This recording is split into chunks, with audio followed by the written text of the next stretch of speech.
நான் profit organisation என்னது? அந்த என்டிடிக்கு ப்ராஃபிட் வராதா? வரும். ஆனால் என்ன பண்ண முடியும்?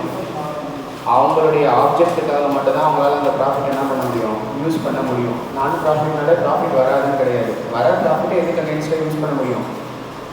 அந்த கம்பெனியுடைய எதுக்கு அந்த கம்பெனி ஸ்டார்ட் பண்ணப்பட்டாங்களோ அதுக்காக மட்டும்தான். ஒரு அனாதாசிரமம் ஸ்டார்ட் பண்ணாங்கன்னா அப்போ அந்த அனாதாசிரமத்துக்கு அந்த பர்பஸ்க்கு மட்டும் தான் யூஸ் பண்ண முடியும். வேறு எந்த பர்பஸ்க்கும் என்ன பண்ண முடியாது? யூஸ் பண்ண முடியாது. அதுக்கு பேர் தான் நான் ப்ராஃபிட் ஆர்கனைசேஷன். ஓகேவா? கிளியரா? புரியுதா? இங்கே நான் என்பிஓ பொறுத்த வரைக்கும் நீ புதுசாக ஒரு டேர்மை படிப்பேன். அந்த டேர்ம் என்னென்னா சப்ஸ்கிரிப்ஷன். ஓகேவா? சப்ஸ்கிரிப்ஷனுங்கிறது என்பிஓவை பொறுத்த வரைக்கும் இன்கம். சப்ஸ்கிரிப்ஷனுங்கிறது என்ன? Income.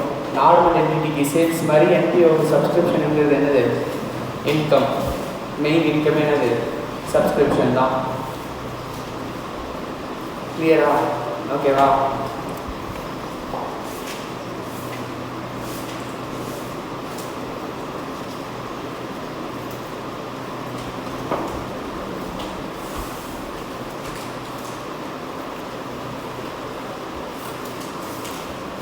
Next type of income வந்து என்ட்ரன்ஸ் ஃபீஸ். இதை வந்து இன்கம்னு சொல்லலாம், ஆர் கேபிட்டல் ரிசிப்ட்னு சொல்லலாம். கொஷினில் எப்படி ட்ரீட் பண்ணியிருக்காங்களோ ட்ரீட் பண்ண சொல்கிறாங்களோ அதுக்கேற்ற மாதிரி நம்ம ட்ரீட் பண்ணிக்கணும் என்ட்ரன்ஸ் ஃபீஸை. கிளியரா? கொஷினில் இன்கமாக ட்ரீட் பண்ணு அப்படின்னா இன்கமாக ட்ரீட் பண்ணணும், இல்லை கேபிட்டல் ரிசீட்டாக ட்ரீட் பண்ணுன்னா கேபிட்டல் ரிசீட்டாக ட்ரீட் பண்ணணும். எதுவுமே சொல்லலாம், நீ என்ன அசம்ஷன் வேணால் எடுத்துக்கலாம். மோஸ்ட்லி இன்கம் அசம்ஷன் எடுத்துக்கலாம், எதுவுமே சொல்லலாம். ஆர் இவ்வளோ பர்சன்டேஜ் இன்கமாக ட்ரீட் பண்ணி இவ்வளோ பர்சன்டேஜ் கேபிட்டல் அசட்டாக கேபிட்டல் ரிசிப்டாக ட்ரீட் பண்ணுன்னு சொன்னால் அப்போ அவ்வளோ பர்சன்டேஜ் இன்கமாகவும் பேலன்ஸ் பர்சன்டேஜ் கேபிட்டல் ரிசிப்டாகவும் ட்ரீட் பண்ணணும். ஓகேவா? கிளியரா? புரிஞ்சுது அது வரைக்கும்? இப்போ இந்த சப்ஸ்கிரிப்ஷன் இன்கம்னா ரொம்ப ரொம்ப கிரிட்டிக்கல் பார்ட்டாக இருக்கும். இதை கண்டுபிடிக்கிறது மட்டும்தான். பேலன்ஸ் எல்லாமே என்ன பண்ணிடலாம்? ஈஸியாக கண்டுபிடிச்சிடலாம். ஓகேவா? இந்த சப்ஸ்கிரிப்ஷன் எப்படி கண்டுபிடிக்கிறது அப்படிங்கிறது தான் வந்து நெக்ஸ்ட் டாஸ்கே. சரியா? ஓகேவா? உனக்கு வந்து ரிசிப்ட்ஸ் அண்ட் பேமெண்ட்ஸ் அக்கௌண்ட் கொடுத்துருப்பாங்க. கொஷினில் என்ன அக்கௌண்ட் கொடுத்துருப்பாங்க? Receipts and payments account. Receipts and payment அக்கௌண்ட்னா என்ன அக்கௌண்ட்? அது சிம்பிளாக சொல்ல போனோம்னா cash account. Receipts and payment is nothing but cash or bank account. Receipts அண்ட் பேமெண்ட்ன்றது என்ன அக்கௌண்ட்டு? உன்னுடைய cash or bank account. So cash or bank அக்கௌண்ட்டில் ரிசீவ்டு பெய்டு மட்டும் வருமா, இல்லை ரிசீவபிள் பேயபிளும் வருமா? ரிசீவ்டு அண்ட் பெய்டு மட்டும்தான் வரும். கரெக்டாக இல்லையா? ஸோ கேஷ் அண்ட் பேங்க் அக்கௌண்ட்டில் எப்பவுமே என்ன வரும்? ரிசீவ்டும் அண்ட் பெய்டும் மட்டும்தான் வரும். கரெக்டா? இதை கொடுத்துட்டு உன்னை என்ன பண்ண சொல்லுவாங்கன்னா income and expenditure account prepare பண்ண சொல்லுவாங்க.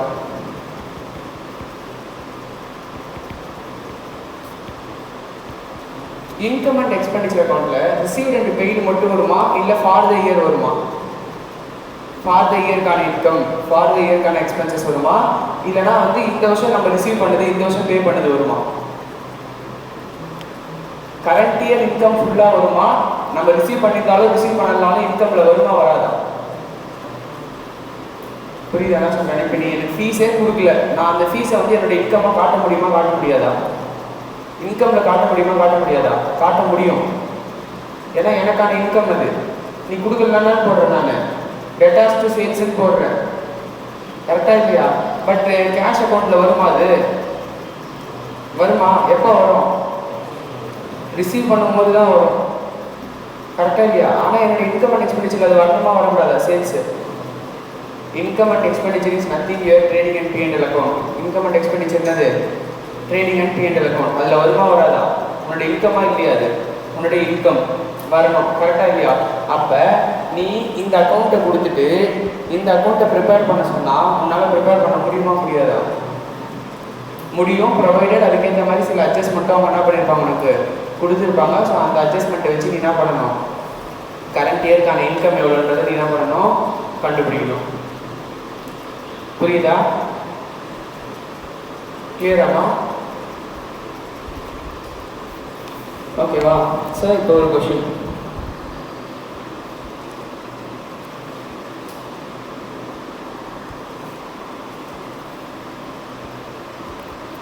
current year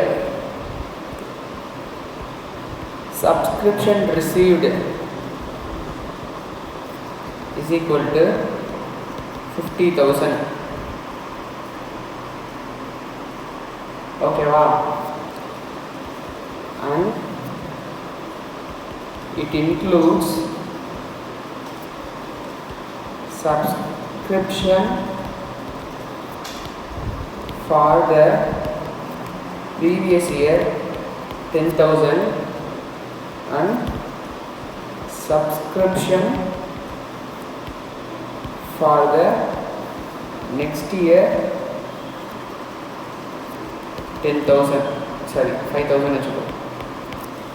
So what is the subscription income for the current year?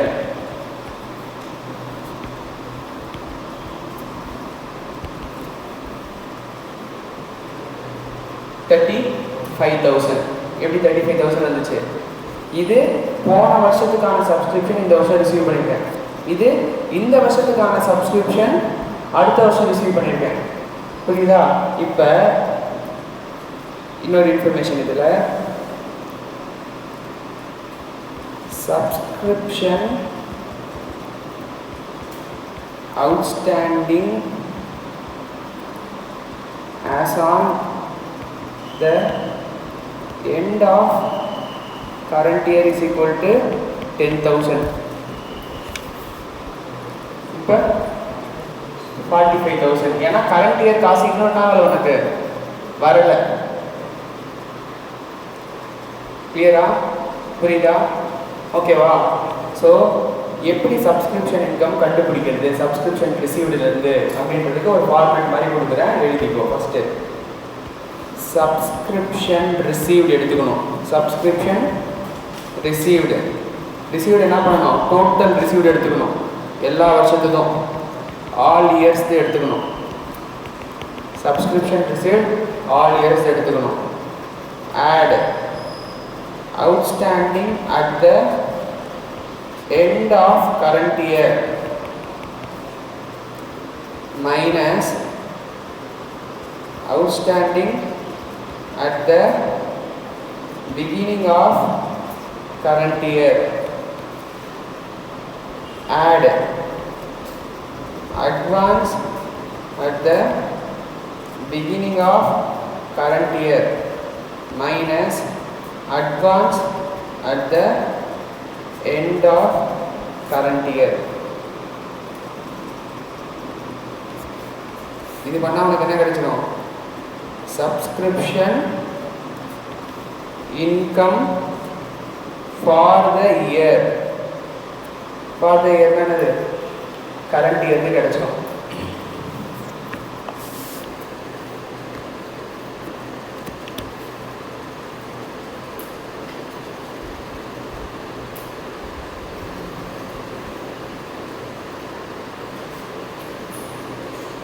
Clear?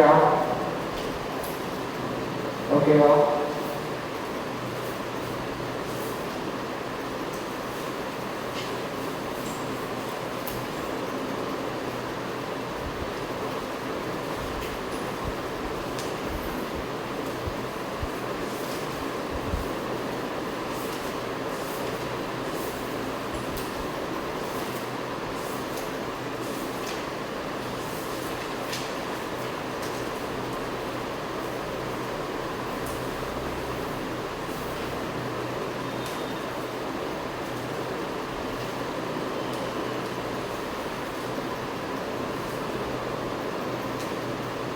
Question சொல்லவா?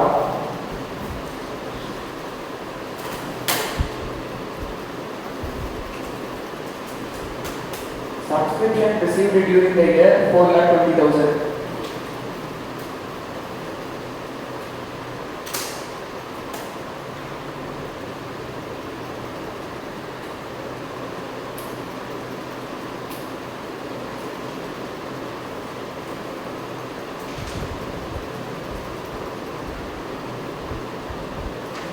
Outstanding subscription for the year ended 31st March 2022 55,000.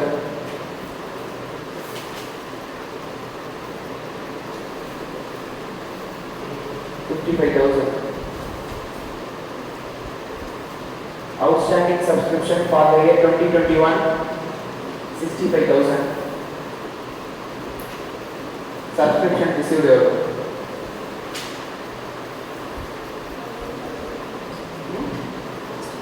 65,000. So subscription received for the year 2022, 4,10,000. Clear? Okay, wow. Next, bookல illustration number 7 எடுத்து solve பண்ணுங்க. Answer சொல்லு. நீங்க அவங்க ஃபார்மேட்லாம் பார்க்க தேவையில்ல. Question கொடுத்ததுக்கு ஏத்த ஆன்சரை மட்டும் சொல்லுங்க. உங்க புக்ல சப்ஸ்கிரிப்ஷன் ரிலேட்டட் என்ன क्वेश्चन இருக்கோ அவுட்ஸ்டாண்டிங் சப்ஸ்கிரிப்ஷன் அந்த சம் போடுறோம். 14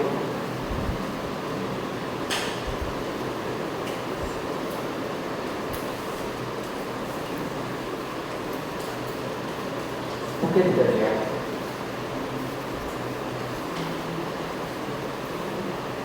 क्या करिए यार नहीं करिए मैं समझा कौन सी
क्वेश्चन 7 போடுங்க क्वेश्चन 6 போடலாம்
கொஷின் நம்பர் 6 போடுங்க நெக்ஸ்ட்டு.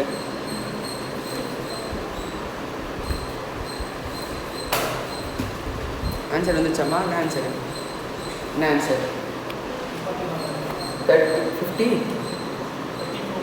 34,500 வந்துச்சா எல்லாருக்கும்?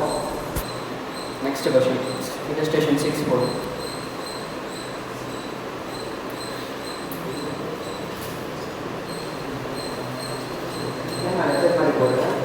புரியுதா? அப்படிதான் புரியுதா? நான் சொன்னது புரியலையா? புரியுதா? லெசன் புரிஞ்சிச்சா?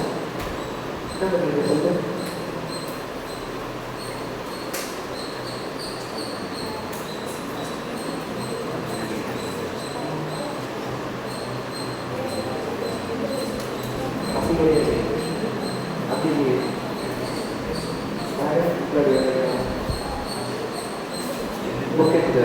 அப்படி கிடையாது. பிகினிங் எட்டுங்கிற மாதிரி கிடையாது. ஓகேவா? 35,500 கட்டணும். 34,500 வராது. ரெண்டுமே ஒன்று தான். லெஜர் ஒன்று தான், ஸ்டேட்மெண்ட்டும் ஒன்று தான். ஓகேவா? ரிசீவ்டில் கிரெடிட் சைடு என்ன வருதோ அதை ஆட் பண்ணுறோம். சரியா? அதுக்கு அப்புறமா நான் லெஜர் சொல்லித்தரேன். ஃபஸ்ட்டு இந்த ஸ்டேட்மெண்ட்டாக புரிஞ்சுக்கோ, அது ஈஸியாக இருக்கும். ஓகேவா? First received. கரண்ட் இயர் எண்டில் ஒரு அவுட்ஸ்டாண்டிங் இருக்குது. Outstanding receivable. அப்போ இன்கம் அது ஆட் ஆகும். போன வருஷம் பிகினிங்கில் ஒரு அவுட்ஸ்டாண்டிங் இருக்குது. அது இன்கம் ஆட் ஆகக்கூடாது. ஏன்னா அது போன வருஷத்துக்கு இந்த வருஷம் ரிசீவ் பண்ணிக்கிறேன். அதனால் நான் அதை ஆட் பண்ணக்கூடாது. அதே மாதிரி போன வருஷம் கரண்ட் இயர் பிகினிங்கில் ஒரு அட்வான்ஸ் இருக்குது. அந்த அட்வான்ஸ் இந்த வருஷத்துக்கு ஆனது. கரெக்டாக இல்லையா? அதை ஆட் பண்ணிக்கலாம். கரண்ட் இயர் எண்டில் ஒரு அட்வான்ஸ் இருக்குது. அது அடுத்த வருஷத்துக்கு ஆனது. அதை ஆட் பண்ணக்கூடாது. ஆமாம்,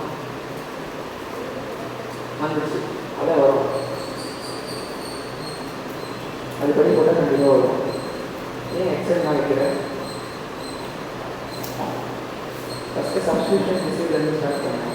subscription received outstanding at end correct 4,10,000 இருந்துச்சு. அதான் ஆன்சரு. அதான் நம்ம கொஷினு. அதான் எண்டு சப்ஸ்கிரிப்ஷன் ஆட் பண்ணுற, பிகினிங் சப்ஸ்கிரிப்ஷன் மைனஸ் பண்ணணும், பிகினிங் அட்வான்ஸை ஆட் பண்ணணும், எண்டு அட்வான்ஸை மைனஸ் பண்ணணும். சரி, இது போடு -6 வாங்க போட்டுருக்கு. நடுவில் ஒன்று விட்டுருக்காரு. அவுட்ஸ்டாண்டிங் அட் பிகினிங் ஏதோ விட்டுருக்காரு. ஸ்டேட் பண்ணிக்கிறது கொடுக்கலையா? அவுட்ஸ்டாண்டிங் அட் பிகினிங் அதே நான் வருஷத்தில்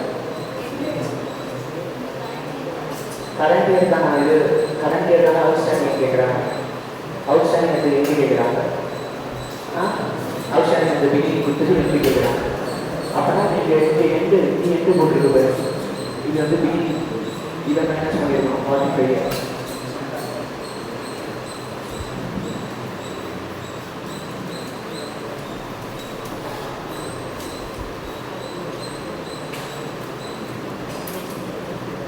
இதுதான் critical part எம்பியோட.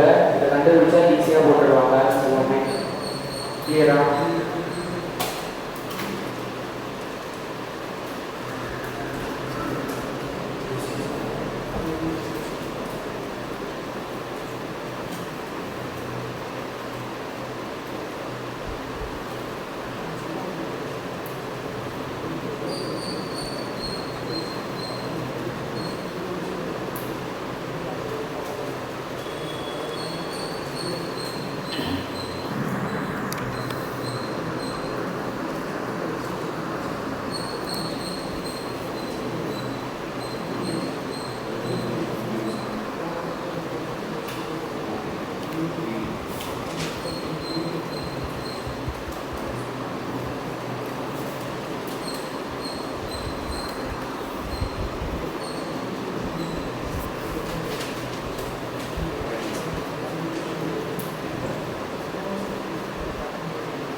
Answer mark 15. Current year subscription for 4,37,000. 4,37,000.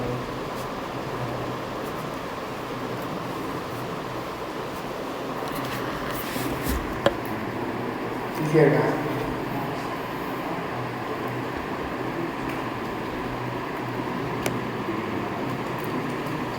இப்போ நீங்கள் கண்டுபிடிக்கிறது எல்லாமே ரிசிப்ட்ஸ் அண்ட் பேமெண்ட்ஸ்லேருந்து இன்கம் அண்ட் எக்ஸ்பெண்டிச்சருக்கான ஆன்சரை கண்டுபிடிச்சிருக்கேன். இதுவே இன்கம் அண்ட் எக்ஸ்பெண்டிச்சர்லேருந்து ரிசிப்ட்ஸ் அண்ட் பேமெண்ட்ஸுக்கு போனோம்னா என்ன பண்ணணும்? எல்லாத்தையுமே அப்படியே ரிவர்ஸ் பண்ணணும். ஸ்டார்டிங் எங்கேருந்து ஸ்டார்ட் பண்ணணும்? இன்கம் அண்ட் எக்ஸ்பெண்டிச்சர்லேருந்து ஸ்டார்ட் பண்ணணும். 4,37,000 கொடுத்துருப்பாங்க கொஷினில். அதுலேருந்து அப்படியே ரிவர்ஸ் பண்ணி எடுத்துகிட்டு போய் எங்கே கண்டுபிடிக்கணும்? 4,50,000 கண்டுபிடிக்கணும். இப்போ ஆட் பண்ணதெல்லாம் மைனஸ் பண்ணணும். மைனஸ் பண்ணது எல்லாத்தையும் என்ன பண்ணணும்? ஆட் பண்ணணும். கிளியரா? புரியுதா? Receipts and payments to income and expenditure தான் இந்த வே ஃபாலோ பண்ணணும். Income and expenditure to receipts and payments அப்படியே எல்லாத்துக்கும் ஆப்போசிட் எஃபெக்ட் கொடுக்கணும். எதெல்லாம் ஆட் பண்ணி அதெல்லாம் மைனஸ் பண்ணணும், எதெல்லாம் மைனஸ் பண்ணி அதெல்லாம் என்ன பண்ணணும்? ஆட் பண்ணணும். கிளியரா? ஓகேவா?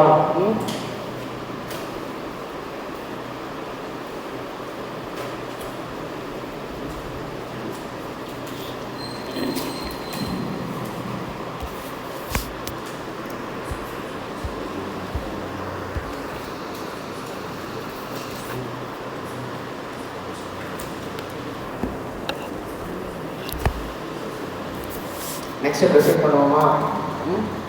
என்பிஓட பொறுத்த வரைக்கும் மொத்தம் 3 அக்கௌண்ட் தான் நம்ம போடுற மாதிரி இருக்கும்.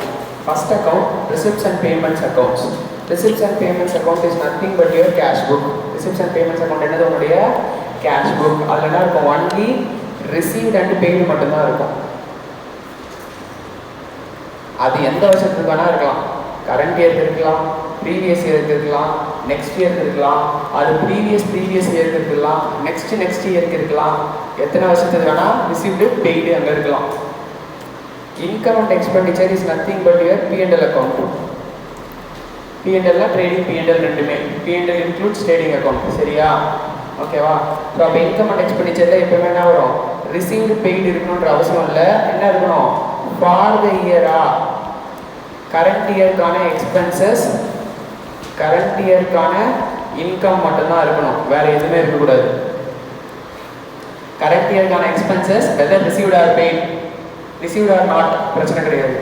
அதே சாரி, கரண்ட் இயருக்கான எக்ஸ்பென்சஸ் பெய்ட் ஆர் நாட் பிரச்சனை கிடையாது. கரண்ட் இயருக்கான இன்கம் ரிசீவ்ட் ஆர் நாட் பிரச்சனை கிடையாது. ரிசீவ்ட் இருந்தாலும் ரிசீவ்ட் இல்லைனாலும் கரண்ட் இயருக்கான எக்ஸ்பென்சஸ் கரண்ட் இயரில் காட்டணும். So I mean income. புரியுதா? பெய்டுனாலும் பெய்டு இல்லைனாலும் கரண்ட் இயருக்கான எக்ஸ்பென்சஸ் கரண்ட் இயரில் காட்டணும். இங்கே ரிசீவ் பண்ணியிருக்கோம், பே பண்ணியிருக்கோங்கிற அவசியம் கிடையாது. புரியுதா என்ன சொல்கிறேன்னு? அது கரண்ட் இயருக்காக இருக்கா? இன்சூரன்ஸ் நேற்று பார்த்தோம்ல, அந்த இன்சூரன்ஸில் 15 மந்த்ஸுக்கு பே பண்ணியிருக்கேன். அப்போ 15 மந்த்ஸுக்கு ரிசிப்ஷன் பேமெண்ட்ஸ் அக்கௌண்ட்டில் வரும். ஆனால் கரெக்டாக இல்லையா? 15 மந்த்ஸுக்கு ரிசிப்ஷன் பேமெண்ட்ஸில் வரும். அப்புறம் வந்து அந்த லைஃப் இன்சூரன்ஸ் பாலிசி அவனுக்கு எடுத்த 40,000 ரிசிப்ஷன் பேமெண்ட்ஸ் அக்கௌண்ட்டில் வரும். ஆனால் P&L அக்கௌண்ட்டில் எவ்வளோ வரும்? 12,000 மட்டும்தான் வரும். ஏன்னா அதுதான் கரண்ட் இயர்க்கானது. புரியுதா? ரிசிப்ஷன் பேமெண்ட்ஸில் எவ்வளோ வரும்? 55,000 வரும். நேற்று ஒரு சம் பார்த்தோம்ல ஒரு கொஸ்டினில் 55,000 டோட்டல் இன்சூரன்ஸ் ப்ரீமியம். அதில் 40,000 is paid for life insurance and 15,000 is for 15 மந்த்ஸ்ன்னு பார்த்தோம். அப்போ அதில் 12 மந்த்ஸுக்கு மட்டும்தான் எங்கே வரும்? P&L வரும். 12,000 மட்டும்தான். என்டையர் 55,000 எங்கே வரும்? ரிசிப்ஷன் பேமெண்ட்ஸ் அக்கௌண்ட்டில் வரும். புரியுதா? அதுக்கடுத்து நம்ம என்ன ப்ரிப்பேர் பண்ணலாம்? பேலன்ஸ் ஷீட் ப்ரிப்பேர் பண்ணணும். NPO பொறுத்த வரைக்கும் 2 பேலன்ஸ் ஷீட் ப்ரிப்பேர் பண்ணுற மாதிரி இருக்கும். ஒன்று ஓப்பனிங் பேலன்ஸ் ஷீட், இன்னொன்று closing balance sheet. Opening balance ஷீட்டை ப்ரிப்பேர் பண்ணி கார்பஸ் ஃபண்டை கண்டுபிடிக்கணும். என்ன கண்டுபிடிக்கணும்? Corpus fund, that is capital கொடுத்துருக்க மாட்டாங்க. ஸோ அந்த கேபிட்டலை நீ தான் கண்டுபிடிக்கணும். ஓப்பனிங் பேலன்ஸ் ஷீட்டை ப்ரிப்பேர் பண்ணி எல்லாத்தையும் அசெட்ஸ் எல்லாத்தையும் ஆட் பண்ணி லைபிலிட்டிஸ் எல்லாத்தையும் மைனஸ் பண்ணினா பேலன்சிங் ஃபிகர் என்ன கிடைக்கும்? கேபிட்டல். தட் இஸ் இங்கே என்ன சொல்லுவாங்கன்னா கார்பஸ் ஃபண்டுன்னு சொல்லுவாங்க. ஓகேவா?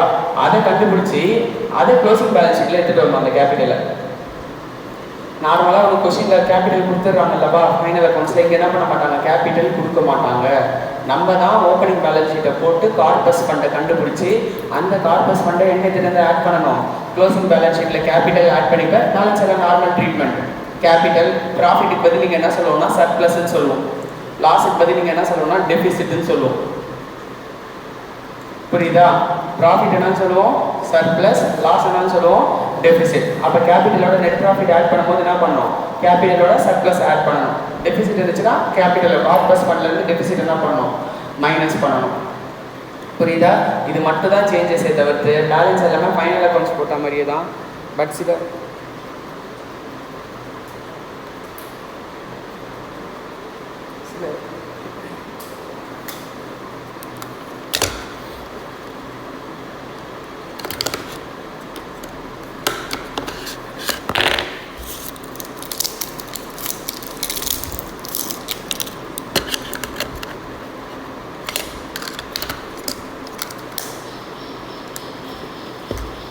ஓகேவா?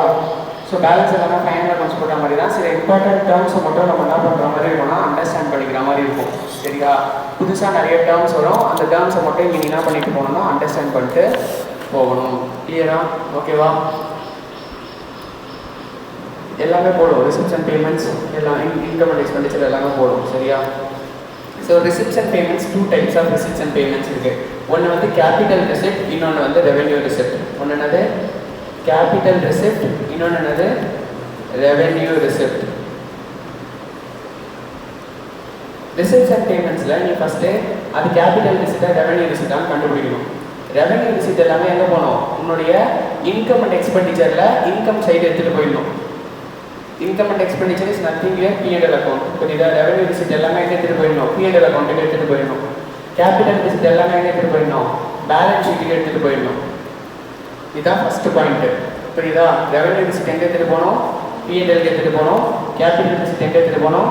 பேலன்ஸ் ஷீட்டுக்கு எடுத்துகிட்டு போயிடணும். புரியுதா? ஓகேவா? ஸோ எல்லா டிரான்சாக்ஷன்ஸுமே அங்கே இருக்கும் ரிசிப்ட்ஸ் அண்ட் பேமெண்ட்ஸில். ரிசிப்ட்ஸ் அண்ட் பேமெண்ட்ஸ் கொடுத்துட்டு உன்னை இன்கம் அண்ட் எக்ஸ்பெண்டிச்சர் ப்ரிப்பேர் பண்ண சொல்லுவாங்க. அப்படி ப்ரிப்பேர் பண்ணும்போது இன்கம் அண்ட் எக்ஸ்பெண்டிச்சருக்கு எதை மட்டும் எடுத்துகிட்டு போகணும்? ரெவென்யூ ஐட்டம்ஸ் மட்டும் தான் எடுத்துகிட்டு போகணும். கேபிட்டல் ஐட்டம்ஸ் என்ன பண்ணக்கூடாது? எடுத்துகிட்டு போகக்கூடாது. இதுதான் ஃபஸ்ட்டு பாயிண்ட்டு. ஓகேவா? நெக்ஸ்ட் என்ன பண்ணணும்னா ரெவென்யூ ரிசிப்ட்டை வந்து ஃபைனலாக balance, revenue receipts and revenue பேமெண்ட்ஸை பேலன்ஸ் பண்ணி சர்ப்ளஸ் ஆர் டெபிசிட் என்ன பண்ணணும்? கண்டுபிடிக்கணும். ஓகேவா? நெக்ஸ்ட்டு ரிசிப்ட்ஸ் அண்ட் பேமெண்ட்ஸில் நான் கேஷ் ஐட்டம்ஸ்லாம் இருக்காது.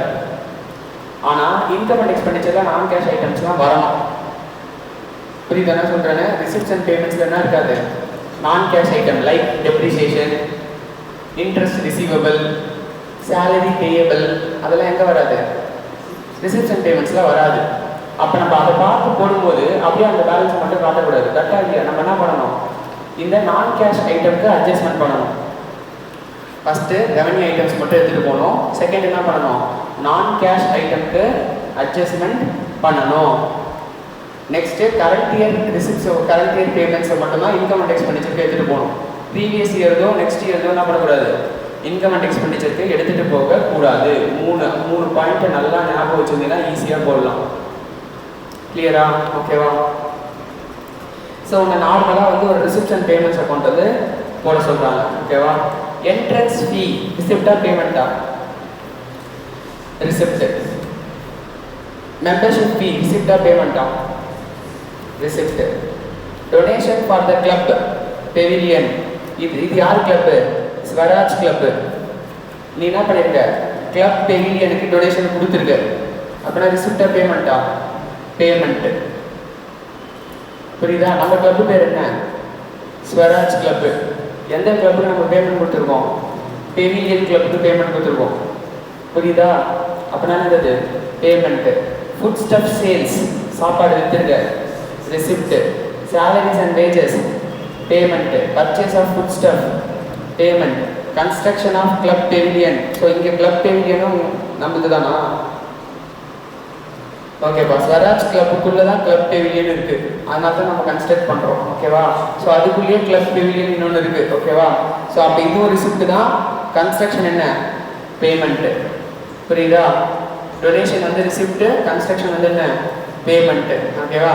General expenses payment, rent and taxes payment, bank charges payment, opening cash balance, closing cash balance. Cash அக்கௌண்ட்டில் போடுற மாதிரி balance brought down, balance carry down பண்ணணும்.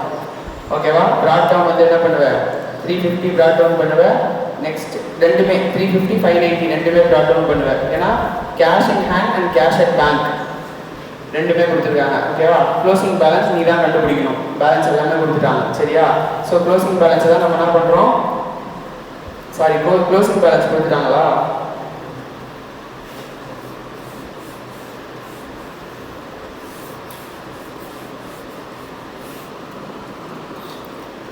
ஓகே, க்ளோசிங் பேலன்ஸ் வந்து 350 590 கொடுத்துட்டாங்க. ஓகேவா? இல்லையா? ஓப்பனிங்கும் கொடுத்துட்டாங்க, க்ளோசிங்கும் கொடுத்துட்டாங்க. நான் கவனிக்கல. ஓப்பனிங்கும் கொடுத்துட்டாங்க, க்ளோசிங்கும் கொடுத்துட்டாங்க. கிளியரா? ஸோ நம்ம என்ன பண்ணுறோம்னா எல்லா டிரான்சாக்ஷனையும் போட்டு அதை என்ன பண்ணுறோம்? டேலி பண்ணுறோம். கிளியரா? ஓகேவா? இந்த கொஸ்டின் வேறு எதுவுமே பெருசாக கிடையாது. சரியா? நெக்ஸ்ட் இன்கம் அண்ட் எக்ஸ்பெண்டிச்சர்ல நம்ம என்ன பிரின்சிபல் ஃபாலோ பண்ணுறோம்னா accrual. What is accrual? Received or not பிரச்சனை கிடையாது, பெய்ட் ஆர் நாட் என்ன கிடையாது, பிரச்சனை கிடையாது. கரண்ட் இயர்க்கான எக்ஸ்பென்சஸ், கரண்ட் இயர்க்கான இன்கம் நம்ம என்ன பண்ணணும்னா அதில் புக் பண்ணணும். கிளியரா? ஓகேவா?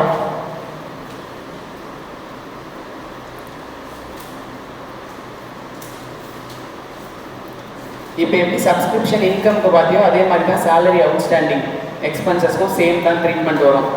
Outstanding at end, outstanding at the beginning. Expenses for the year எடுக்கணும். இன்கம் ஃபார் த இயர் எடுத்தல அதே மாதிரி என்ன பண்ணணும்? எக்ஸ்பென்சஸ் ஃபார் த இயர் எடுக்கணும். ஓகேவா? அதே சேம் ட்ரீட்மெண்ட் தான். சரியா? நெக்ஸ்ட் சில இம்பார்ட்டன்ட் டேர்ம்ஸை எப்படி வந்து ட்ரீட் பண்ணணும்னு சொல்லி எக்ஸ்பிளைன் பண்ணியிருக்காங்க. டொனேஷனை வந்து எப்படி ட்ரீட் பண்ணணும் அப்படின்னா ரெவென்யூவாகவும் ட்ரீட் பண்ணிக்கலாம், ஆர் கேபிட்டலாகவும் நம்ம என்ன பண்ணிக்கலாம்? டொனேஷனை ட்ரீட் பண்ணிக்கலாம். கேபிட்டல் இருந்தால் டேரெக்டாக பேலன்ஸ் ஷீட்டில் கிரெடிட் சைடு எடுத்துகிட்டு போயிடணும். Cash account debit to capital account அப்படின்னு எடுத்துகிட்டு போயிடணும். ஓகேவா? ரெவென்யூ வந்துச்சுன்னா cash account debit to P&L account, that is income and expenditure account. Income and எக்ஸ்பெண்டிச்சரில் அதை காட்டணும். ஓகேவா? ஜென்ரல் டொனேஷனாக இருந்துச்சுன்னா நீ எப்படி வேணால் ட்ரீட் பண்ணிக்கலாம். ஆனால் ஸ்பெசிஃபிக் டொனேஷனாக இருந்துச்சுன்னா அதை நீ கேபிட்டல் ஃபண்டாக தான் ட்ரீட் பண்ணணும். அப்படின்னா எதில் காட்டக்கூடாது? ஸ்பெசிஃபிக் டொனேஷனை இன்கம் அண்ட் எக்ஸ்பெண்டிச்சரில் காட்டக்கூடாது. ஒன்லி டேரெக்டாக எதில் காட்டணும்? பேலன்ஸ் ஷீட்டில் மட்டும் தான் காட்டணும். ஜென்ரல் டொனேஷனை நீ எதில் காட்டலாம்? P&L காமிச்சிக்கலாம். ஆனால் ஸ்பெசிஃபிக் டொனேஷன் என்ன பண்ணணும்? பேலன்ஸ் ஷீட்டில் மட்டும்தான் கிரெடிட் சைடில் காட்டணும். எழுதிக்கோ, நாளைக்கு இதெல்லாம் மறந்துடும். ஜென்ரல் டொனேஷனை எப்படி வேணால் ட்ரீட் பண்ணிக்கலாம்.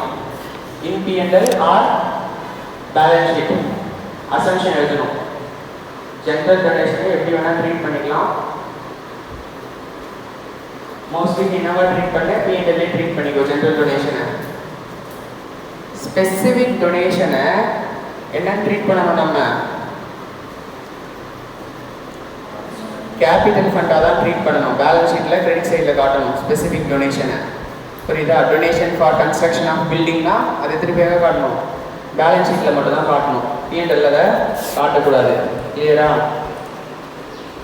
Next entrance fee or admission fee. நார்மலாக entrance fee and admission fee என்னன்னு சொல்கிறாங்க? கேபிட்டல் ரிசிப்ட் டேரெக்டாக உங்களுடைய கேபிட்டலோட எடுத்துகிட்டு போய் ஆட் பண்ணிடணும். என்ட்ரன்ஸ் ஃபீ அண்ட் அட்மிஷன் ஃபீ. ஓகேவா? என்ட்ரன்ஸ் ஃபீ அண்ட் அட்மிஷன் ஃபீயை எப்பவுமே கேபிட்டல் ரிசிப்டாக ஆட் பண்ணிக்கணும் அண்ட் கேபிட்டல் ஃபண்டோடு எடுத்துகிட்டு போய் ட்ரீட் பண்ணிக்கணும். ஓகேவா?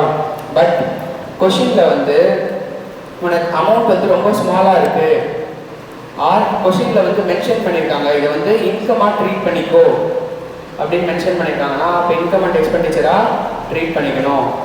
ஓகேவா? கொஷின் சைலண்டாக இருக்குன்னா ஆல்வேஸ் என்னமா ட்ரீட் பண்ணிக்கோ? கேபிட்டல் ரிசிப்டாக ட்ரீட் பண்ணிக்கோ. புரியுதா? பிரிண்டரில் இருக்கு இருக்கான் ஸ்டேபிள் பண்ணிக்கோ. கொஷின் சைலண்டாக இருக்குன்னா ஆல்வேஸ் வந்து கேபிட்டல் ரிசிப்டாக வந்து ட்ரீட் பண்ணிக்கோ. கிளியரா? அண்ட் கொஷினில் ஸ்பெசிஃபிக்காக கொடுத்துருக்காங்கன்னா கொஷினில் கொடுத்த மாதிரி ட்ரீட் பண்ணிக்கோ. கொஷினில் கேபிட்டலாக ட்ரீட் பண்ணனா நீ எதை ட்ரீட் பண்ணணும், கேபிட்டலாக ட்ரீட் பண்ணணும். கொஷினில் ரெவன்யூவாக ட்ரீட் பண்ண சொன்னால் நீ என்ன பண்ணணும், ரெவன்யூவாக ட்ரீட் பண்ணணும். கிளியரா? ஓகேவா? புரிஞ்சுதா? என்ட்ரன்ஸ் அண்ட் அட்மிஷன் ஃபீக்கு தான் ட்ரீட்மெண்ட். கொஷினில் வந்து என்ட்ரன்ஸ் ஃபீல 40% கேபிட்டலாக ட்ரீட் பண்ணு, 60% ரெவன்யூவாக ட்ரீட் பண்ண சொல்லி தான் என்ன பண்ணணும், 60% P&L எடுத்துகிட்டு போகணும், 40% பேலன்ஸ் ஷீட்டுக்கு எடுத்துகிட்டு போகணும். ஆனால் ரிசிப்ட்ஸ் அண்ட் பேமெண்ட்ஸில் என்டையராக வரும்.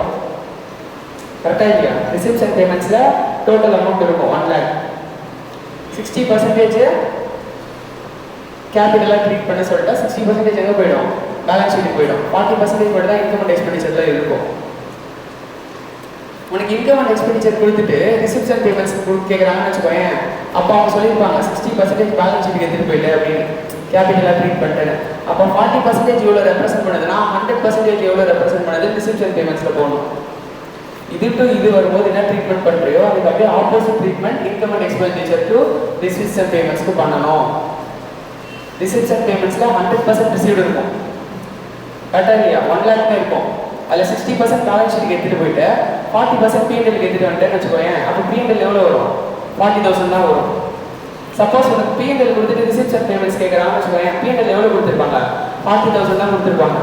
இந்த 40,000 எப்படி வந்துச்சுன்றாங்கன்னா 60% பேலன்ஸ் ஷீட்டுக்கு எடுத்துகிட்டு போனதுக்கப்புறம் வந்துச்சுன்றாங்க. 60% கேபிட்டல் ஃபண்டுக்கு ட்ரீட் பண்ணிட்டாங்கிறாங்க. அப்போ P&L எவ்வளோ ட்ரீட் பண்ணியிருப்பேன், 40%. அப்போ 40,000 டிவைடட் பை 40% போகணும். அங்கே 1 lakh இன்ட்டு 40% போட்டியா, இங்கே என்ன பண்ணோம், 40,000 டிவைடட் பை 40%. அப்போ உனக்கு 1 lakh கிடைக்குமா? அப்போ ரிசிப்ட்ஸ் அண்ட் பேமெண்ட்ஸில் எவ்வளோ காட்டுவேன், 1 lakh காட்டுவேன். புரியுதா? ஓகேவா? கன்ஃபியூசிங்காக இருக்க மாதிரி இருக்கும், போட போட தான் கிளாரிட்டி வரும். ஓகேவா? ஈஸி தான். இங்கேருந்து அங்கே வரும், அங்கேருந்து இங்கே போகிறோம். இங்கேருந்து அங்கே வரும்போது எது தேவையோ இதுக்கு இது மட்டும் தான் போடணும். அதே மாதிரி ஆப்போசிட்டில் போகும்போது அதுக்கு எல்லாமே தேவைப்படும். ரிசிப்ட்ஸ் அண்ட் பேமெண்ட்ஸ்க்கு அங்கே எல்லாமே போகணும். கரெக்டாக இல்லையா? ரிசிப்ட்ஸ் அண்ட் பேமெண்ட் நேச்சர் என்ன, ஒன்லி ரிசீவ்டு ஒன்லி பெய்டு மட்டும்தான் இருக்கும். ஆனால் இன்கம் அண்ட் எக்ஸ்பெண்டிச்சரில் ரிசீவ்டு பெய்டு மட்டும் இருக்காது, கரண்ட் இயருக்கு மட்டும்தான் இருக்கும். வெதர் ரிசீவ்டு ஆர் நாட் அங்கே பிரச்சனை கிடையாது, பெய்டு ஆர் நாட் பிரச்சனை கிடையாது. அப்போ இதுக்கு டிஃப்ரென்ஸ் இருக்குமா இருக்காது ரெண்டுத்துக்கும்? அந்த டிஃப்ரென்ஸை நீ வந்து இப்போ பிரிட்ஜ் பண்ணி அந்த டிஃப்ரென்ஸை சரி பண்ணி இந்த அக்கௌண்ட் அந்த அக்கௌண்ட் கண்டுபிடிக்க, அந்த அக்கௌண்ட் இந்த அக்கௌண்ட் கண்டுபிடிக்கிற. உனக்கு ரிசீவ்ட்லையும் பெய்ட்லையும் கிளாரிட்டி இருக்கா அப்படிங்கிற டெஸ்ட் பண்ணுற சாப்டர் தான் இது. புரியுதா? ரிசிப்ட்ஸ் அண்ட் பேமெண்ட்ஸ்னா ஒன்லி ரிசீவ்ட் அண்ட் பெய்ட் மட்டும் தான் வரணும். இன்கம் அண்ட் எக்ஸ்பெண்டிச்சர்ல ஃபார் த இயர் மட்டும் தான் வரணும். இந்த கிளாரிட்டியோட ஒரு சம்ம அப்ரோச் பண்ணினா ஈஸியாக சம்ம போட முடியும். புரியுதா? ஓகேவா? என்ட்ரன்ஸ் ஃபீஸ் சொல்லிட்டேன். Next subscription. Receipts and payments என்ன வரும், என்டையர் இயர் தான் வரும்.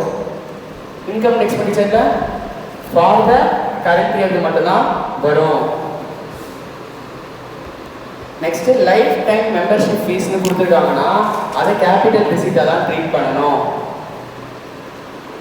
Either capital fund that is கார்பஸோட ஆட் பண்ணிக்கலாம், ஆர் ஏதாவது ஜென்ரல் ஃபண்ட் இருக்குன்னா அந்த ஜென்ரல் ஃபண்டோட என்ன பண்ணிக்கலாம், நம்ம ஆட் பண்ணிக்கலாம்.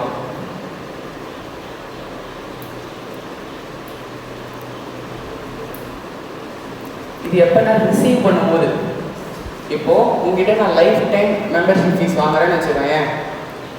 இப்போ நான் சொல்கிறேன், நீ இங்கே வந்து சப்ஸ்கிரிப்ஷன் மாதிரி எடுத்துக்கோ என் கோச்சிங் சென்டரில், நீ லைஃப் டைம் ஃபீஸ் பே பண்ணிவிடு, நீ எந்த கோர்ஸை வேணால் அட்டன் பண்ணிக்கோ அப்படின்னு சொல்கிறேன்னு வச்சுக்கோ. இப்போ கிளப்லாம் தெரியும்ல, ஸ்போர்ட்ஸ் கிளப்லாம் இருக்குல்ல, ஸோ அவங்க என்ன பண்ணுவாங்க, சப்ஸ்கிரிப்ஷன் வாங்குவாங்க. Lifetime membership, monthly membership, ஜிம்முலாம் போகிற கரெக்டாக இல்லையா, ஜிம்மில் சப்ஸ்கிரிப்ஷன் வாங்குறாங்களா இல்லையா, மாதத்துக்கு ஒரு subscription, yearly subscription, annually subscription, or lifetime subscription அதெல்லாம் வாங்குறாங்கல்ல. ஸோ அந்த மாதிரி லைஃப் டைமாக ஒரு சப்ஸ்கிரிப்ஷன் வாங்குறாங்க அப்படின்னா இப்போ ரிசீவ் பண்ணும்போது நீ என்ன ட்ரீட் பண்ணணும், கேபிட்டல் ரிசீட்டாக ட்ரீட் பண்ணிடணும், பேலன்ஸ் ஷீட்டில் எடுத்து போய் காமிச்சிடணும். அதுக்கப்புறமா ரிசீவ் பண்ணதை அட்ஜஸ்ட் பண்ணுற உன்னுடைய சப்ஸ்கிரிப்ஷனோட. கரெக்டாக இப்போ 50 மெம்பர் இருக்கான்ப்பா, அப்போ வருஷம் அவனுக்கான இன்கம் நான் இன்கம் அண்ட் எக்ஸ்பெண்டிச்சரில் காட்டணுமா காட்டக்கூடாதா, ஒன் டைம் ரிசீவ் பண்ணிட்டுருந்தா அப்படியே வச்சுக்கக்கூடாது. கரெக்டாக இல்லையா? இன்கம் அண்ட் எக்ஸ்பெண்டிச்சரில் 50 பேருக்கும் வருஷம் எனக்கு இன்கம் காட்டணுமா காட்டக்கூடாதா, காட்டணும். ஒருத்தங்கிட்ட 49 அதான் ஒருத்தங்கிட்ட ரிசீவ் பண்ணிட்டுனால அடுத்த வருஷம் 49% மட்டும் இன்கம் வராது. 50 பேருமே சர்வீஸ் எடுக்கணும். அப்போ அடுத்த வருஷம் 50 பேருக்குமே நான் இன்கம் ப்ரொவைட் பண்ணியிருக்கணும். ஆனால் அந்த காசை மாதம் ரிசீவ் பண்ணுறதுக்கு பதில் ஒன் டைமாக ரிசீவ் பண்ணிட்டேன், அவ்வளோதான். அப்போ வருஷம் அந்த இன்கம் அண்ட் எக்ஸ்பெண்டிச்சருக்கு நான் சம் போர்ஷன் ட்ரீட் பண்ணுமா ட்ரீட் பண்ணக்கூடாதா, ட்ரீட் பண்ணணும். ஸோ அது எப்படி அட்ஜஸ்ட் பண்ணலாம்னா ஃபஸ்ட்டு ரிசீவ் பண்ண அமௌண்ட்டை ஒரு ஸ்பெஷல் அக்கௌண்ட்டுக்கு எடுத்துகிட்டு போயிடலாம் அன்டில் அந்த மெம்பர்ஸ் ஆகிற வரைக்கும். ஓகேவா? செத்ததுக்கப்புறம் அக்யூமுலேட்டட் ஃபண்டுக்கு வேணால் எடுத்துகிட்டு போகலாம்.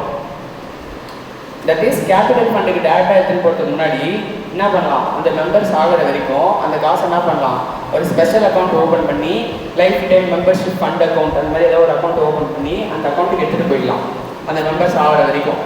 அந்த மெம்பர்ஸ் எடுத்துட்டானா இதுக்கப்புறம் அவனுக்கு மூலமாக நமக்கு இன்கம் வராது, அவன் நம்மகிட்ட சர்வீஸ் எடுக்க மாட்டான். அதனால் அதை என்ன ட்ரீட் பண்ணிக்கலாம், கேபிட்டல் ஃபண்டாக ட்ரீட் பண்ணிக்கலாம். புரியுதா? Next amount equal to normal annual subscription. That is மற்றவங்கிட்ட வருஷத்துக்கு எவ்வளோ வாங்குறோமோ, இப்போ உங்ககிட்ட மந்த்லி நான் வந்து ஒரு 500 சப்ஸ்கிரிப்ஷன் ஃபீஸ் வாங்குறேன்னு வச்சுக்கோயேன். ஒன் டைமாக பே பண்ணினா எனக்கு வந்து நீ வந்து 1 lakh கொடுத்தா போதுங்கிற. அப்போ மந்த்லி வந்து எவ்வளோ ஆகுது, 500 ஆகுது. ஒரு வருஷத்துக்கு எவ்வளோ ஆகுது, 6000 ஆகுது. ஓகேவா? எத்தனை வருஷம் நீ வந்து நீ உயிரோடு இருப்ப, ஒரு 50 வருஷம்னு வச்சுக்கோ. 6000 × 50 years எவ்வளோ ஆகுது, 3 lakhs ஆகுது. ஆனால் நான் உங்ககிட்ட எவ்வளோ வாங்குறேன், 1 lakh தான் வாங்குறேன். அப்போ நீ எது பெனிஃபிட்னு நினைப்பேன், 1 lakh பெனிஃபிட்னு நினச்சி நீ என்கிட்ட கொடுத்துருவேன். கரெக்டாக இல்லையா? அப்போ நான் என்ன பண்ணணும், மாதம் அந்த 500 ரூபா, வருஷத்துக்கு 6000 ரூபா உங்கள் அக்கௌண்ட்டில் என்ன பண்ணணும், இன்கம்மாக காட்டணுமா காட்டக்கூடாது அந்த 1 lakhலேருந்து. ஸோ இந்த ஈக்குவல் போர்ஷன் ஆஃப் சப்ஸ்கிரிப்ஷன் என்ன பண்ணிட்டு வருவேன், இன்கம்மாக காமிச்சிட்டு வருவேன். ஓகேவா? கிளியரா? டில் அந்த காசு 0 ஆகிற வரைக்கும் இன்கம்மாக காமிச்சிட்டு வருவேன். அதுக்கப்புறமா காட்ட மாட்டேன். ஆர் அந்த member life of the member dies before, அந்த காசை வந்து நான் வந்து ட்ரான்ஸ்ஃபர் பண்ணுறதுக்கு முன்னாடி செத்து போயிடுறான். தட் இஸ் உங்கள் அக்கௌண்ட்டில் இன்னும் ஒரு 50,000 ரூபா பேலன்ஸ் இருக்குது. ஓகேவா? அப்போ வந்து ஏதாவது ஆயிடுது அப்படின்னா அப்போ நெக்ஸ்ட் டைம் நான் என்ன பண்ணுவேன், அந்த 50,000 அக்யூமுலேட்டட் ஃபண்டுக்கு ட்ரான்ஸ்ஃபர் பண்ணிடுவேன். ஓகேவா?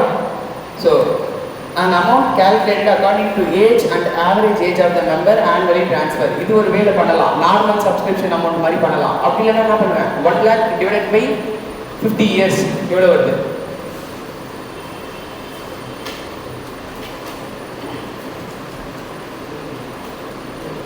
2000 divided by 12 months, 166 something. So அப்போ ஃபர்ஸ்ட் என்ன பண்ணேன், நார்மலாக அக்கௌண்ட்டில் 0 ஆகிற வரைக்கும் 1 lakh ட்ரான்ஸ்ஃபர் பண்ணியிருந்தேன். இது ஒரு வே ஆஃப் அக்கௌண்டிங். இன்னொரு வே ஆஃப் அக்கௌண்டிங் என்ன பண்ணலாம், வெறும் 166 rupees மட்டும் மந்த்லி என்ன பண்ணலாம், இன்கமாக ட்ரீட் பண்ணிக்கலாம். பேலன்ஸை டிஸ்கவுண்ட் கொடுத்த மாதிரி ட்ரீட் பண்ணிக்கலாம். புரியுதா? இது இன்னொரு வே ஆஃப் அக்கௌண்டிங். அவனுடைய ஆவரேஜ் லைஃப் எவ்வளோ இருக்கும், அவனுடைய ஏஜ் என்ன, அதை பேஸ் பண்ணி அந்த இன்கம் அந்த 1 lakh என்ன பண்ணுவேன் நான், இந்த மாதிரி ஸ்பிளிட் பண்ணி இன்கம் அண்ட் எக்ஸ்பெண்டிச்சருக்கு ட்ரான்ஸ்ஃபர் பண்ணிடுவேன். சப்போஸ் அவன் அதுக்கு முன்னாடி சேர்த்துட்டானா பேலன்ஸ் எல்லாத்தையுமே அக்யூமுலேட்டட் ஃபண்டுக்கு ட்ரான்ஸ்ஃபர் பண்ணிடுவேன். புரியுதா? கிளியரா? ஓகேவா? என்னென்ன பார்த்துருக்கோம், donation, general donation. General donation எங்கே ட்ரீட் பண்ணணும், P&L, specific donation, balance sheet. Like entrance fee or admission fee, capital receipt. கொஷினில் ஸ்பெசிஃபை பண்ணியிருந்தாங்கன்னா ரெவென்யூ ரிசிப்ட் ஸ்பெசிஃபை பண்ண மாதிரி. கொஷின் சைலண்டாக இருக்குன்னா கேபிட்டல் ரிசிப்ட். நெக்ஸ்ட்டு சப்ஸ்கிரிப்ஷன் நார்மலாக பார்த்தது தான். Next life time membership. புரியுதா? ஸோ இன்னைக்கு உங்களுக்கு நீங்கள் மறுபடியும் சொல்கிறாங்க, டொனேஷன் எப்படி இருக்கலாம், கிஃப்டாக இருக்கலாம், கேஷ் ஆர் கைண்டாக இருக்கலாம். ஸ்பெசிஃபிக் டொனேஷனாக இருந்தால் எப்பவுமே அதை என்ன பண்ணிடணும், கேபிட்டலைஸ் பண்ணி liability side of the balance ஷீட்டில் காட்டணும். ஜென்ரல் டொனேஷனாக இருந்தால் எந்த பர்பஸ்க்கு வேணால் அதை நம்ம யூஸ் பண்ணிக்கலாம். ஸோ அதை என்னவா காட்டணும், இன்கம் அண்ட் எக்ஸ்பெண்டிச்சராக காட்டணும். கிளியரா? நெக்ஸ்ட் என்ட்ரன்ஸ் ஃபீ கேபிட்டலைஸ் பண்ணிடணும். கொஷினில் ஸ்பெசிஃபிக் ட்ரீட்மெண்ட் இருந்தால் ஸ்பெசிஃபிக் ட்ரீட்மெண்ட் பண்ணணும். Next legacy. லெகசியும் என்ன பண்ணிடணும்னா கேபிட்டலைஸ் பண்ணிடணும். லெகசிக்கு ஏதாவது அமௌண்ட் கொடுத்துருந்தா என்ன பண்ணிடணும், கேபிட்டலைஸ் பண்ணிடணும். லைஃப் டைம் மெம்பர்ஷிப் ஃபீஸும் கேபிட்டலைஸ் பண்ணிடணும். கொஷினில் ஸ்பெசிஃபிக்காக ஏதாவது ட்ரீட்மெண்ட் கொடுத்துருந்தாங்கன்னா கொஷின் ட்ரீட்மெண்ட் ஃபாலோ பண்ணிக்கணும். கிளியரா? Next endowment fund donation. Next என்னது, என்டோமெண்ட் ஃபண்ட் டொனேஷன். இப்போ ஃபார் எக்ஸாம்பிள் ஸ்கூலில் உங்களுக்கு வந்து ப்ரைஸ் கொடுக்குறாங்களா இல்லையா, கொடுக்குறாங்க கரெக்டாக இல்லையா? நார்மலாக ப்ரைஸ் கொடுக்குறாங்க. இப்போ ஃபஸ்ட்டு செகண்ட் தேர்டு ப்ரைஸ் கொடுக்குறாங்க. உனக்கு கொடுக்குறாங்கன்றது கிடையாது, நார்மலாக ப்ரைஸ் கொடுக்குறாங்க. ஸோ இப்போ அந்த ப்ரைஸ் கொடுக்கறதுக்கு அவங்க காசு வேணுமா வேணாவா, வேணும். அந்த காசு வருஷம் வருஷம் யாருக்கு கலெக்ட் பண்ணுவாங்க. சப்போஸ் இந்த வருஷம் உங்களுக்கு ஃபீஸ் லாஸ் ஆகிடுது, அதுக்கு ப்ரைஸ் கொடுக்காம இருக்க மாட்டாங்க. கரெக்டாக இல்லையா? ஒவ்வொரு காம்படிஷனுக்கும் அவங்க ப்ரைஸ் கொடுக்கணும். அதுக்காக என்ன பண்ணுவாங்கன்னா ஒரு ஃபண்டு க்ரியேட் பண்ணிடுவாங்க. அந்த ஃபண்டுக்கு பேர் என்டோமெண்ட் ஃபண்ட். அந்த ஃபண்டுக்கு பேர் என்ன, என்டோமெண்ட் ஃபண்ட். அந்த ஃபண்டில் ஒரு காசு வந்து போட்டுருவாங்க. ஓகேவா? ஒரு ஒரு லட்ச ரூபா போட்டுருக்காங்கன்னு வச்சுக்கோங்க, 6% இன்ட்ரெஸ்ட் வந்து அந்த ஃபண்டு என்ன பண்ணிட்டு இருக்கோம், அது வருஷம் 6,000 ஒன்று கொடுத்துட்டே இருக்கும். எதுக்குன்னா only for giving the prize money. இந்த மாதிரி எதுக்கு வேணால் அந்த ஃபண்டை க்ரியேட் பண்ணலாம். கேன்டீனுக்காக க்ரியேட் பண்ணிக்கலாம், சீஃப் கெஸ்ட்டுக்கு கிஃப்ட் கொடுக்கறதுக்கு ஒரு ஃபண்டு க்ரியேட் பண்ணிக்கலாம், எந்த பர்பஸ் பண்ணால் ஒரு ஃபண்டு க்ரியேட் பண்ணலாம். அந்த ஃபண்டுலேருந்து வர இன்கம் எதுக்காக யூஸ் பண்ண முடியும், எந்த பர்பஸ்க்கு க்ரியேட் பண்ணியோ அதுக்காக மட்டும் தான் யூஸ் பண்ண முடியும். அப்போ இந்த என்டோமெண்ட் ஃபண்டுங்கிறது லைபிலிட்டியா இல்லையா, லைபிலிட்டியாக ட்ரீட் பண்ணணும். கிளியரா? ஓகேவா? ஸோ என்ன பண்ணுவேன், ஒரு இன்வெஸ்ட்மெண்ட் மேக் பண்ணுவேன், at the same time liability சைட்லையும் என்ன பண்ணுவேன், இதை கிரெடிட் சைடில் காட்டுவேன்.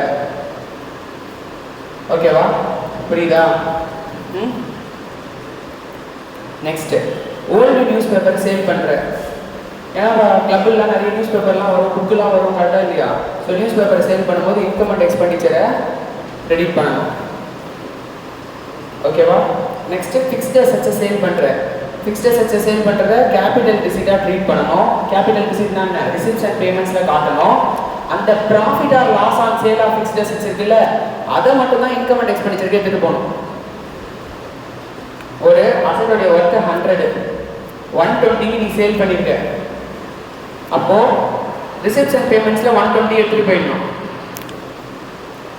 இந்த 20 ரூபீஸ் மட்டும் தான் உன்னுடைய P&L கிரெடிட் சைடில் காட்டும். கிளியரா?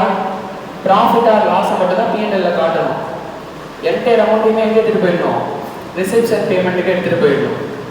நெக்ஸ்ட், ஹானரோரியம் அப்படிங்கிறது உன்னை ஹானர் பண்ணுவாங்க. ஓகேவா? உன்னை யாரும் என்ன பண்ணுறாங்க, ஹானர் பண்ணுறதுக்காக பேமெண்ட் பண்ணுறது தான் அது ஹானரோரியம். இப்போ உன்னை சீஃப் கெஸ்ட்டாக கூப்பிட்றாங்கன்னு வச்சுக்கோங்க, உனக்கு ஃபீஸ், ரெமினரேஷன், சேலரின்னு சொல்லி கூப்பிட மாட்டாங்க, ஹானரோரியம்னு சொல்லுவாங்க. நீங்கள் வர்றதே எங்களுக்கு பெரிய ஹானர், அந்த ஹானர் பண்ணி நாங்கள் உங்களுக்கு ஒரு பேமெண்ட் தரோம் அப்படின்றதுக்கு பேர் தான் அது ஹானரோரியம். அந்த ஹானரோரியமே எங்கே ட்ரீட் பண்ணணும்னா இன்கம் அண்ட் எக்ஸ்பெண்டிச்சரில் ட்ரீட் பண்ணணும். கிளியரா? ஓகேவா? நெக்ஸ்ட், கேபிட்டல் ஃபண்ட் கொஷின்ல கொடுக்கல, அக்யூமுலேட்டட் சர்ப்ளஸ் கொடுக்கல அப்படின்னா நம்ம என்ன பண்ணணும்னா அசெட்ஸ் மைனஸ் லைபிலிட்டிஸ் பண்ணணும், பண்ணி கேபிட்டல் ஃபண்டை கண்டுபிடிக்கணும். ஓகேவா?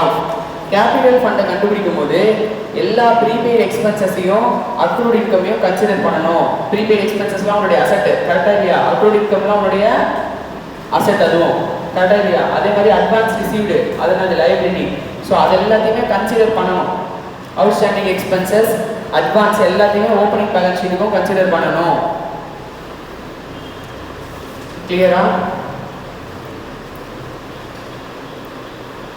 நெக்ஸ்ட், கேஷ் புக்கில் பேலன்ஸ் வந்து டெபிட் சைடில் கொடுத்துருந்தாங்கன்னா என்னது normal balance, over draft balance இருந்ததுன்னா கேஷ் புக் ஓப்பனிங் பேலன்ஸ் என்ன சைடு கொடுத்துருப்பாங்க, கிரெடிட் சைடில் பிராட் டவுன் பேலன்ஸ் வந்து கொடுத்துருப்பாங்க.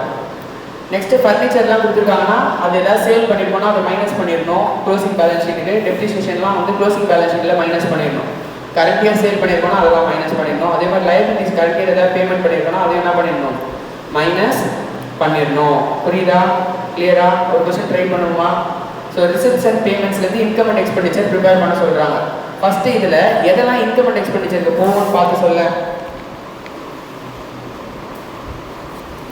என்ட்ரன்ஸ் ஃபீ 50% கேபிட்டலைஸ் பண்ணணும்னு சொல்லிட்டான். அப்போ 50% மட்டும் தான் இன்கம் அண்ட் எக்ஸ்பெண்டிச்சருக்கு போகும். அப்போ இதில் 50% மட்டும் இன்கம் அண்ட் எக்ஸ்பெண்டிச்சருக்கு போகுமா? டொனேஷன் என்ன டைப் ஆஃப் டொனேஷன் கொடுக்கல. நீ ஜென்ரலாகவும் ட்ரீட் பண்ணிக்கலாம், ஸ்பெசிஃபிக்காகவும் ட்ரீட் பண்ணிக்கலாம். நீ ஜென்ரலாக ட்ரீட் பண்ணினா P&L போகும், ஸ்பெசிஃபிக்காக ட்ரீட் பண்ணினா P&L போகாது. ஸோ ஆல்டர்னேட் ஆன்சர்ஸ் இங்கே வரதுக்கு சான்சஸ் வந்து இருக்குது பேஸ்ட் ஆன் யுவர் அசம்ஷன். புரியுதா? ஸோ நீ என்ன அசம்ஷன் வேணால் எடுத்துக்கலாம், அந்த அசம்ஷனை கீழே எழுதணும். Note, since question has not specified the type of donation, it is assumed that the donation received is a general donation அப்படின்னு எழுதுறேன்னா அதை எங்கே எடுத்துகிட்டு போகணும், P&L எடுத்துகிட்டு போகணும். It is assumed that specific donation அப்படின்னு எடுத்துக்கிட்டீங்கன்னா எங்கே எடுத்துகிட்டு போகணும், பேலன்ஸ் ஷீட்டுக்கு எடுத்துகிட்டு போகணும். ரெண்டு ஆன்சருமே கரெக்டு தான். கிளியரா? புரியுதா? நீ இங்கே பர்சன்டேஜ்லாம் பிரிக்கக்கூடாது, 50% 50% எல்லாம் பிரிக்கக்கூடாது. ஒன்று ஃபுல்லாக அப்படி, ஆறு ஃபுல்லாக எப்படி. கொஸ்டினில் பர்சன்டேஜ் கொடுத்துருந்தாலும் நீ பர்சன்டேஜ் ரீட் பண்ணிக்கலாம். அப்படி இல்லைனா ஃபுல்லானது ஜென்ரலாகவோ இல்லை ஃபுல்லானது ஸ்பெசிஃபிக்காகவோ ரீட் பண்ணிக்கோ. புரியுதா? அப்படி பண்ணாலும் தப்பு கிடையாது. பட் வந்து எக்ஸாமினர் வந்து அதை என்கரேஜ் பண்ண மாட்டாங்க, ஏன்னா அவங்களுக்கு அது நோட்டில் இருக்காது. ஆன்சர் கீழே வந்து அதை மென்ஷன் பண்ணியிருக்க மாட்டாங்க 50% 50%ன்றது. எய்தர் இந்த நோட் ஆர் அந்த நோட் தான் மென்ஷன் பண்ணியிருப்பாங்க. அதனால் நீ ஏதாவது ஒரு நோட்டை வந்து ஃபாலோ பண்ணிக்கோ. ப்ராக்டிக்கலாக அப்படி பண்ணாலும் தப்பு கிடையாது. ஓகேவா?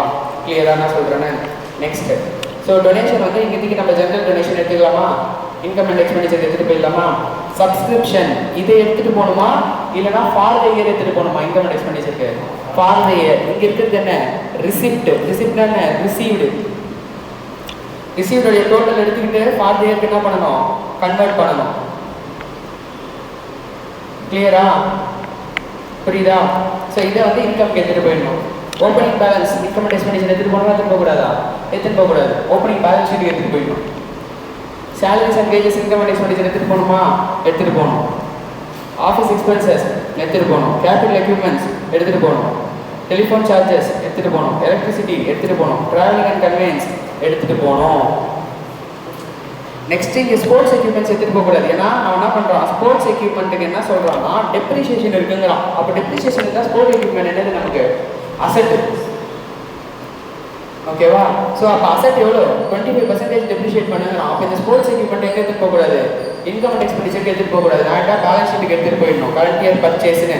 அண்ட் என்ன பண்ணணும்? இதுக்கு ஃபுல் இயருக்கு டெப்ரிசியேஷன் மட்டும் இன்கம் அண்ட் எக்ஸ்பெண்டிச்சருக்கு எடுத்துகிட்டு போகணும். கிளியரா? ஓகேவா? ட்ரை பண்ணுறியா அந்த கொஸ்டினை? ரிசிப்ட்ஸ் அண்ட் பேமெண்ட்ஸ்லேருந்து இன்கம் அண்ட் எக்ஸ்பெண்டிச்சர் கண்டுபிடிச்சி இன்கம் அண்ட் எக்ஸ்பெண்டிச்சரில் பிளாட் பண்ணி சர்ப்ளஸா இல்லை டெபிசிட்டான்னு சொல்லு. ஓகேவா? P&L மாதிரியே தான். Credit side income, debit side என்ன? எக்ஸ்பென்சஸ். கேஷ் அக்கௌண்ட் மாதிரி இது. டெபிட் சைடு வந்து ரிசிப்ட், கிரெடிட் சைடு வந்து பேமெண்ட். கேஷ் அக்கௌண்ட்ல டெபிட்ல தான் ரிசிப்ட் எல்லாம் போடுவோம், பெய்ட் எல்லாமே கிரெடிட் சைடுல போடுவோம்ல, அதே தான் கேஷ் அக்கௌண்ட் தான் அது. ஆனால் அந்த ரிசிப்ட்ஸ் அண்ட் பேமெண்ட்ஸ் அக்கௌண்ட்னு சொல்கிறோம். P&L அக்கௌண்ட் தான் சொல்கிறோம். இன்கம் அண்ட் எக்ஸ்பெண்டிச்சர் அக்கௌண்ட்னு சொல்கிறோம். Credit side income, debit side என்ன? எக்ஸ்பென்சஸ். சேம் தான். ஓகேவா?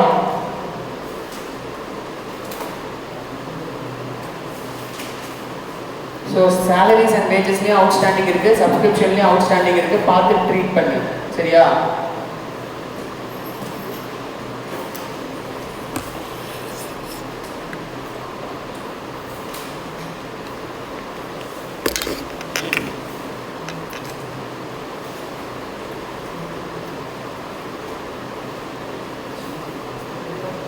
சொல்லுப்பா. போடுங்க. சம் நம்பரா? 4.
எல்லாருமே சொல்லணும் போதும்.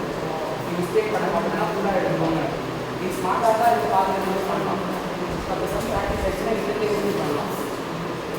இது கரண்ட் ஏற்று, இது கரண்ட் ஏற்று, இது ரெண்டு மட்டும் ஆட் பண்ணால் கரண்ட் ஏற்றி வச்சிடும் அப்படின்னு பண்ணலாம். உங்களுக்கு புரிஞ்சிச்சுன்னா ஓகேவா? புரியுத வரைக்கும் என்ன பண்ணு ஃபுல்லாக கொண்டு போயிடும். ஒரு பாயிண்ட்டை தாண்ட முடிஞ்சிடும். அப்புறம் எடுத்துக்கலாம் சரியா? புரியுத வரைக்கும் அந்த பார்த்து ஓகேவா? உங்களுக்கு வந்து இதுதான் இது நாங்கள் புரிஞ்சுட்டு தான் எடுக்கிறோம் அப்படின்னு ஒரு கன்ஃபார்ம் மனசில் வர வைத்து